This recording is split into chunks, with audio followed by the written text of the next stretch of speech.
like visiting any new theme park for the first time, you may not be focusing on the little things. Wow, big new ride, big amazing new experience. These are all great, of course, but I'm here to tell you today about some of my personal favorite Easter eggs and fun facts here at the original Universal Orlando theme park, Universal Studios, Florida.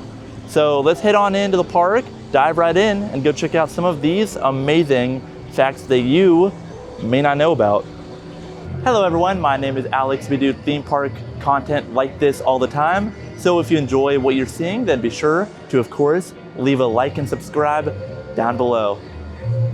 First on our list today is actually going to bring us over here to Minion Land at one of the most popular rides in the park. Now, right when the park opens, like when I am arriving today, everyone wants to rush to what seems to be the most recognizable ride or attraction at any theme park. And of course, being slap dab right here, right when you walk in from the front gate, is Despicable Me Minion Mayhem. But a lot of people might take for granted some cool little Easter eggs around the Minion Land area here in the front of the park. Now, over to the left of the main entrance, before you head into the queue for the attraction, right over by where the stroller parking is, there is actually a cool little hidden Easter egg outside of the front entrance to the left of the extended queue of the attraction. Now, if you did not know, the Minions are obsessed with a particular fruit. There are actual live banana trees outside of the Minion Mayhem queue. A really cool fun fact, a little Easter egg not a lot of people know about. How cool is that? One recognizable landmark here in the park, many people might just walk on by, don't really understand its purpose or why it exists. That, of course, is the NBC Media Center near the Central Park area. And a lot of people don't know why it's even in the park to begin with. Now, every now and then, time to time, they do preview and pilot different movies or TV shows that Universal wants to test out and get sort of an audience reaction for. I've done it once before and it was pretty cool. You walk away with either some park merchandise, more likely a gift card ranging from like $20 to $30. Inside, there aren't a lot of pictures. It's just a bunch of office space, it looks like. But the outside actually has a bit of theme park history and Hollywood history that not many people know about. If we come around now to the side facing E.T. and DreamWorks Land, there is actually a sign on a bench that reads, "The Garden of Allah." Well, what is that? The Garden of Allah is a very famous building, or hotel for that matter, from 1920s Hollywood, where a lot of different filmmakers, screenwriters, actors all went to hang out. And you know what? Probably drink a little bit. It was more of a hangout spot, but also a spot where a lot of big Hollywood films got their start. Because of its significance in old Hollywood, Universal, when they built this park in 1990, they wanted to take a little slice of it and plop it down here in their park. I think it fits into this area of the park very well. It really feels like that cross between like Springfield, what used to be more of World Expo back when the park first opened, and the Hollywood area of the park, and then also Central Park where I'm standing filming this right now. So a very cool little piece of theme park history. I'm glad that Universal built it here in their theme park way back 35 years ago. Now, first thing, let me see a nice big salute. Oh, Robert, they love you, Robert. They love you, they love you. Oh, no, you step backwards and see you crazy. All right, light the fire baton. Another distinguishable landmark here is actually going to be Mel's Drive-In, which I'm going to talk about since I'm already standing here in this area of the park. And just like the Media Center, which we just talked about, and the Garden of Allah, this restaurant does have some history behind it, and I'm excited to talk about it. The first location of Mel's actually opened in San Francisco, California. It was started by two figures known as Mel Wise and Harold Dobbs, and this became one of two locations to open in Old California. It opened its doors in 1947 as the original location, and then in 1973, became world famous as the setting for the old film, you might have heard of it, American Graffiti.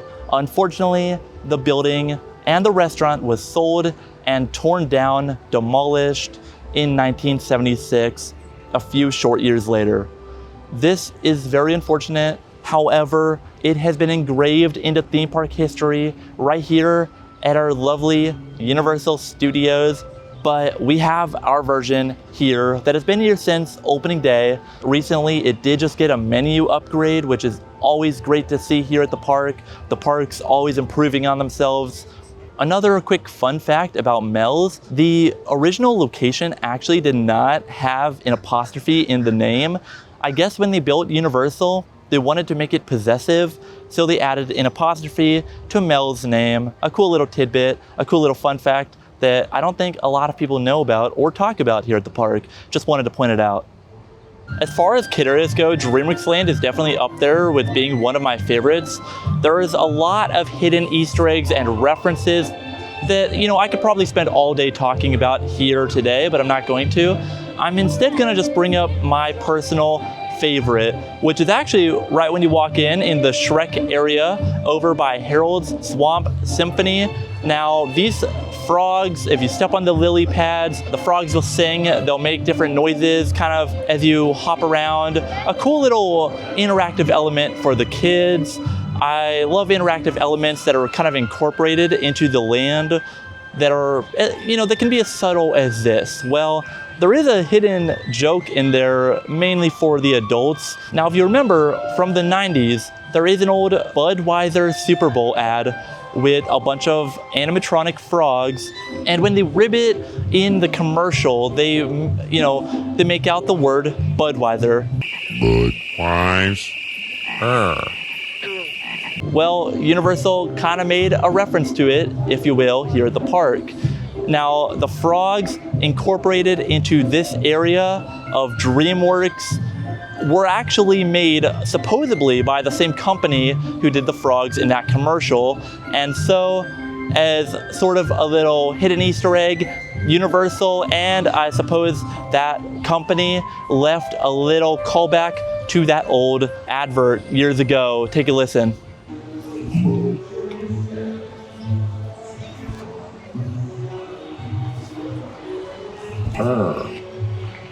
And here's an example of what happens when you do step on the wrong one. Let's see.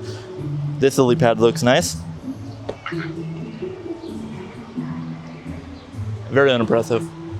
That can definitely be viewed as an adult joke inside of this land, which I think is pretty cool that Universal did.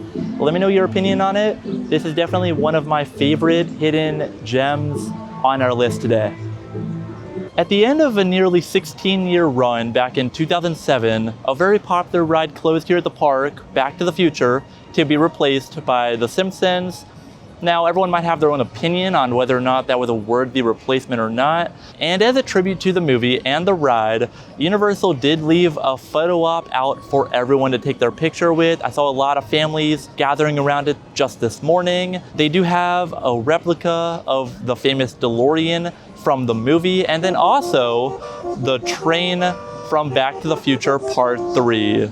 I love coming here, looking at the DeLorean, a cool little piece of theme park history, because I actually never got a chance to ride the old ride, and this is sort of what's left of anything Back to the Future outside of maybe a few cool meet and greets or elements in some of their nighttime shows. And you know what? Doc Brown invented the flux capacitor to make time travel possible. This DeLorean has, yes, a flux capacitor in it. And then, of course, just like the movie, this version of the DeLorean does have the big time circuit breaker inside through the driver's seat window. You can see the destination time being the time that they will travel to, just like in the movie. They also have the time last departed from, 1985.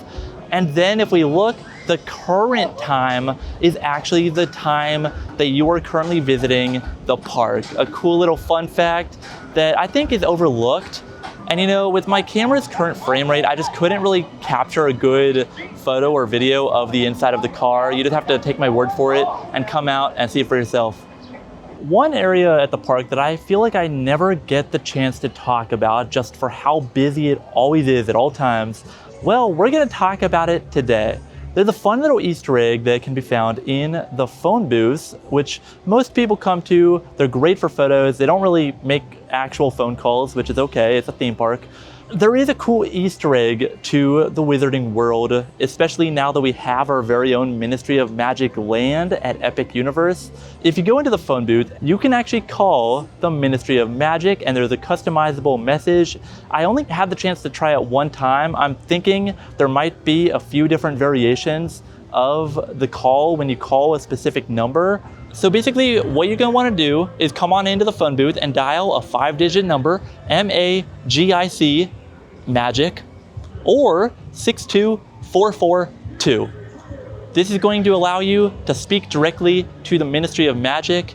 In my attempt, it was something along the lines, no way were you gonna be able to hear it on camera, but it was basically along the lines of the Ministry of Magic is not receiving calls at this time. Please check back again later. Something along those lines. You're gonna have to come out and see it for yourself and then let me know if there are different variations of the call that you can receive.